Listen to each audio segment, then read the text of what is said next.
So, what are your options, Governor, in terms of dealing with this? You have been speaking out very forcefully, but what can you actually do to stop this series of events that he is planning? Well, there's several things. And, when you know what his plan is, and by the way, we've heard that he plans to send National Guard from another state into our state. So that, Texas. yes, and it feels like an invasion. Why is he doing that? And why call up the National Guard at all? Again, part of this broader plan. But look, there are several things that we can do. One is the minute that they kind of trip the wire, in anticipation of it all, when he's just talking in the White House, we can't go file a suit in federal court. But when they trip the wire, that when they actually start to move troops and do something illegal and unconstitutional, we can immediately go into court and fight this thing. And we've got one of the best attorneys general, maybe in history, but in the United States today, Kwame Raoul. And in my office, we have a great legal staff, our general counsel and others, who are all prepared. We think we know what the cases are going to be.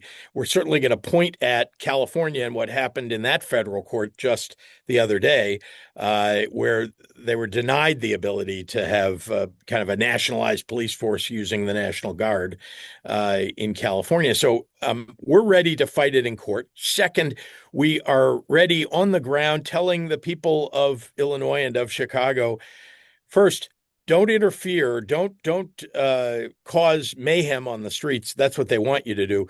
But take out your iPhone, your Android phone. Make sure you're filming everything because the American people are not going to stand for this. What they are trying to do on the ground, ICE and then the National Guard, if they call them in, is, well, it's unacceptable. And people understand that. Broadly speaking, the polling shows, as you know, that people don't want military troops on the ground in American cities. So we need to show what they're doing. They've got a guy named Gregory Bovino from the Customs and Border Patrol who did the work in Los Angeles that was so, I mean, hideous what they were doing and beating people, tackling them to the ground, chasing people down for throwing a sandwich.